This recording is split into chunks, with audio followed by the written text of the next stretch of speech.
Okay, 10:02 a.m. on Monday morning. So we're continuing with these missional moments, and we've just been looking at 5 practices that we can use to structure our days. These are practices that, in my own life, have drawn me closer to God, but also sent me deeper into the world.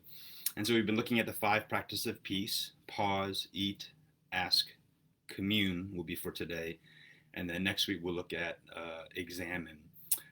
So today for commune, also last week we paused to address the notion of peace or shalom in the midst of a lot of racial injustice, racial violence in our nation, and the role that the church and Christians have to play in bringing about the kind of justice that allows for genuine shalom. But today I wanted to continue with the practice of commune for a couple of reasons. I think on the one hand, to live on mission with Jesus is never an individual endeavor. To follow Jesus instead of following the ways of the world, to be undiscipled from the thought patterns and the assumptions and the practices of the world, and to be discipled in the ways of Jesus and following him wherever he goes. Is actually impossible to do alone. And so this practice of commune takes these practices of peace clearly out of the realm of individual and into the realm of the communal.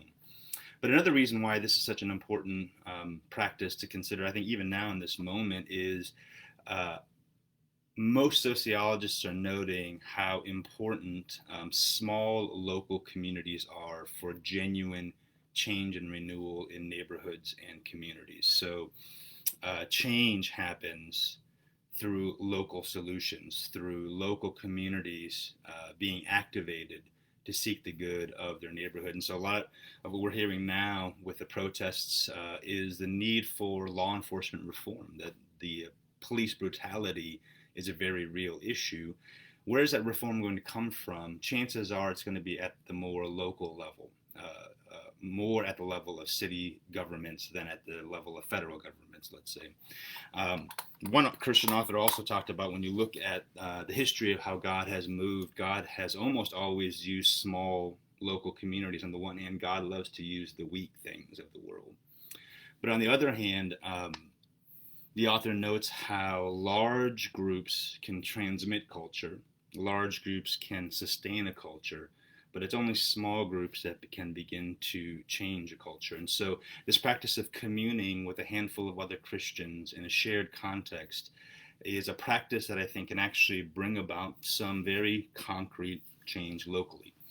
So those are a couple of reasons. Now, given all that we're facing in our country around issues of racism, another reason why I think this practice is very important is that when Christians locally commune together, and they're intentional about communing across difference, that's maybe one of the ways that we begin to see healing at one level. Now, I want to be clear on this. The racism that we're facing and seeking to dismantle in our nation right now has been a problem, obviously, for 400 years, but racism exists at least 3 very important levels that are distinct. One is the internal level. There are internal beliefs, assumptions, presumptions, biases that are subconscious, that are almost precognitive in every single one of our minds. They've been placed there by narratives within our culture. A second layer of racism is interpersonal. So this is where I think most of us would think about it, in our interpersonal relationships one-to-one. And the third layer of racism that oftentimes can be missed, and that many times people aren't thinking about, is structural, that there are structures in place. So, for example, housing laws, there's a history behind those housing laws that were racially motivated, that result in structures in the places that we live that have nothing to do with internal racism of individual people or interpersonal interactions, but there are structural issues at play. So the practice of commune can help to address one of those layers, maybe the interpersonal and maybe the internal, as you are in relationship with people who are different from you, Christians who are different from you nearby. You can begin to see some of that, maybe the hard work being done there at that level. It's not going to solve all of it, The structural is very real, and we're seeing that today now. But those are areas where Christians communing intentionally across difference can really make a transformation. So even for me, it's been my personal relationships with pastors who are different from me, African American leaders, Latino leaders. It's been the small communities of friendships with them that have been able to shift how I think about these things, how I act about these things. And so, all that to say, the notion of keeping these practices, but finding 3 or 4 or 5 others who are in your context during this COVID crisis. Chances are the context you may be thinking about is your neighborhood, but whatever that context might be, can you find 3 or 4 other Christians that share that context, share a sense of sentness to that context? And can you find communities that bridge difference, that go across difference? That community of Christians could be actually the seed to some kingdom transformation right where you are. Now, a couple of things about those communities, because there's lots of different kinds of communities.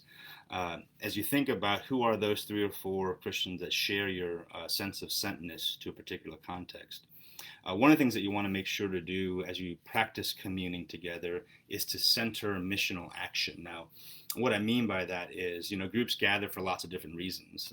You can gather for the purpose of community. Many small groups or community groups gather for the purpose of Bible study. But this group, as you think about practicing communing, is a group that centers action. What are we doing together? How are we reaching this neighborhood? How are we bringing about greater shalom in this neighborhood? And so that's one thing to keep in mind. And because it centers missional action, most of the work that will happen in those meetings will mostly be the work of encouragement and shared planning. I think these small groups that commune together should really be focusing on 2 things. 1, shared parties, and 2, shared outreaches, work in the community, because people are drawn to, it doesn't matter who you are, what your faith background is, people are drawn to fun and also purpose. And so communities that center missional action is kind of the goal of this practice of commune. So let me very quickly, I'm already at 7 minutes, but I started a group within my own building before all this COVID-19 stuff hit, and we were meeting once a month.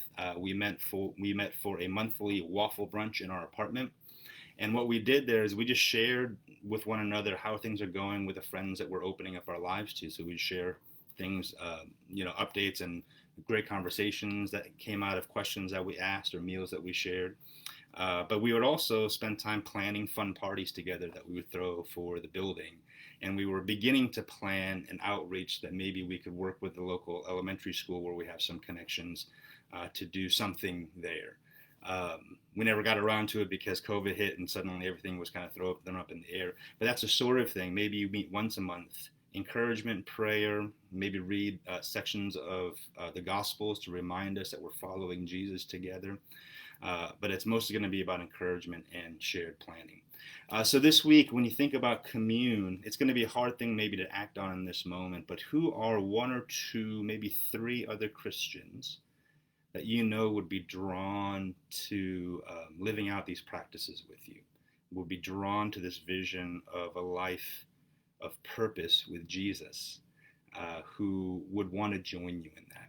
And maybe just begin to pray for them, name them out, make a list of them, pray for them, and then see how you might be able to reach out to them.